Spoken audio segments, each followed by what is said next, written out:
حمدا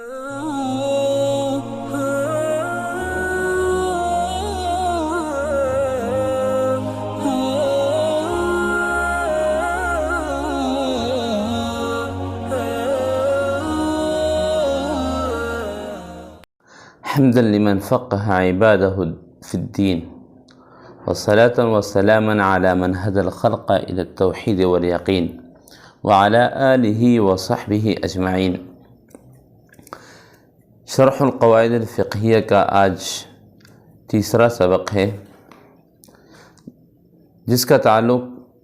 فقہی قواعد کے دوسرے مجموعے سے ہے، اور دوسرا مجموعہ جو ہے وہ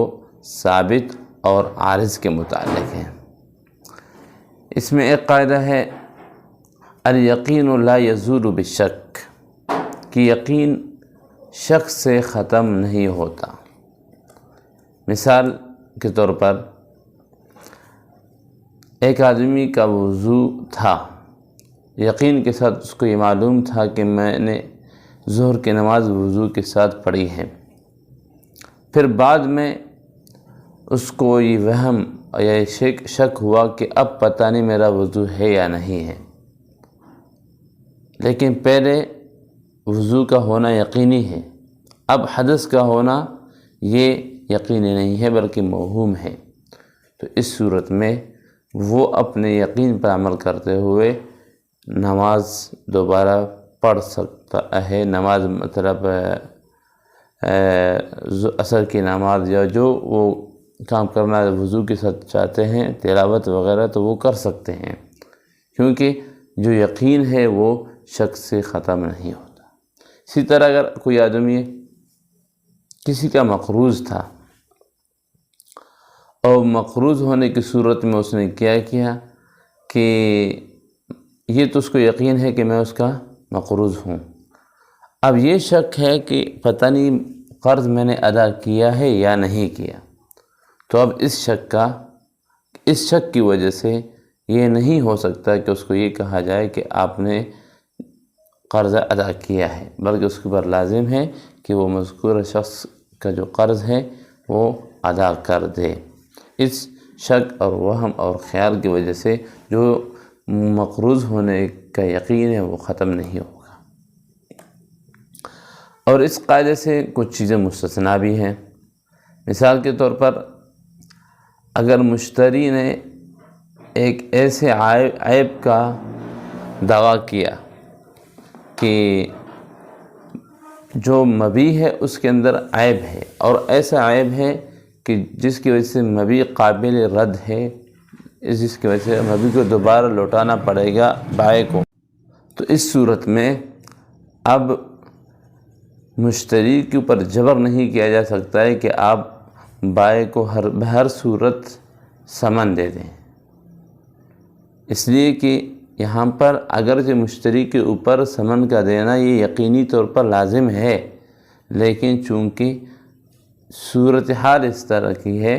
کہ انہوں نے عیب کا دعویٰ کیا ہے، اور عیب بھی وہ ہے جس کی وجہ سے ہو سکتا ہے کہ اگر عیب ثابت ہو جاتا ہے تو یہ مبیع دوبارہ بائع کے پاس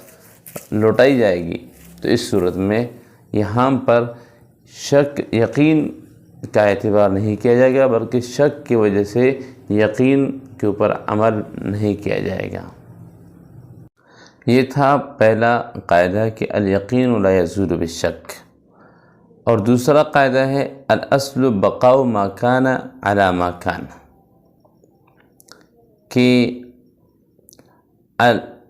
اصول جو ہے چیزوں میں وہ ہے بقا، جو چیز جس حالت میں تھی اسی حالت میں اس کو باقی رکھی جائے، اس کو آگے پیچھے نہ کیا جائے۔ جیسے کہ مشتری نے یہ دعویٰ کیا ہے کہ انہوں نے بائع کو ثمن دے دیا، ثمن ادا کر چکا ہے، وہ قیمت ادا کر چکے ہیں، لیکن بائع نہیں مانتا کہ نہیں، قیمت تو انہوں نے ادا نہیں کی، تو اس صورت میں بائع کا قول معتبر ہوگا یمین کے ساتھ، قسم کے ساتھ، اس سے قسم لی جائے گی۔ کیوں؟ اس لیے کہ اصل تو یہ ہے کہ مدعی نے رقم نہیں دی ہے، اس کے اوپر دینا لازم ہے۔ جب عقد بے ہو جاتی ہے، خرید و فروخت کا معاملہ طے ہو جاتا ہے، تو اس صورت میں مشتری کے اوپر سامان کا دینا، قیمت کا دینا واجب ہو جاتا ہے، اور بائی کے اوپر مبیع کا۔ تو مشتری کے اوپر قیمت لازم ہے۔ اور اسی طرح اگر مستأجر نے یہ دعویٰ کیا کہ انہوں نے اجرت کرایہ وہ ادا کر چکا ہے، کرایہ دار نے کہا کہ میں نے کرایہ دے دیا ہے، اور جو مؤجر ہے، وہ جو جس مالک کی مکان ہے، وہ کہتا ہے کہ نہیں، مجھے تو کرایہ موصول نہیں ہوا، اختلاف ہو گیا، تو اس صورت میں بھی جب کرایہ داری کا معاملہ طے ہو رہا ہوتا ہے تو کرایہ دار کے اوپر کرایہ لازم ہے، اور جو مالک مکان ہے اس کے اوپر مکان کو اس کے حوالے کرنا لازم ہو جاتا ہے۔ تو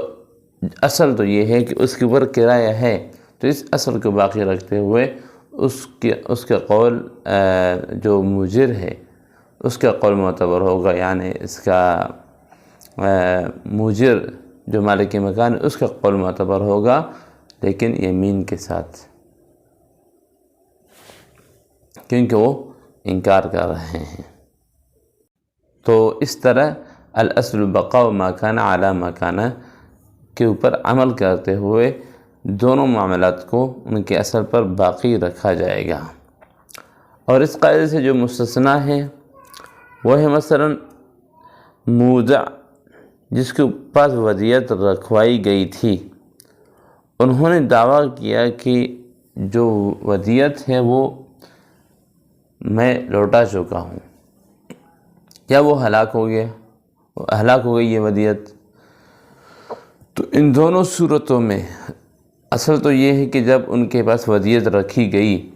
تو مطلب یہ ہے کہ ودیعت ان کے پاس ہے، انہوں نے لوٹانے کا بھی دعویٰ کر رہا ہے یا اس کی ہلاکت کا دعویٰ کر رہا ہے۔ تو یہاں پر الاصل بقاء ما کان علی ما کان نہیں ہوگا، بلکہ یہاں پر جو مودع ہے جس کے پاس ودیعت رکھوائی گئی تھی اسی کا قول معتبر ہوگا یمین کے ساتھ۔ یہ اس قاعدے کا اس سے مستثنیٰ ہے، یہاں پر یہ قاعدہ جاری نہیں ہوگا۔ تو یہ دوسرا جو مجموعہ ہے جس کا تعلق ثابت اور عارض سے ہے، ثابت جو اصل ہے اور عارض جو بعد میں ہوا ہے،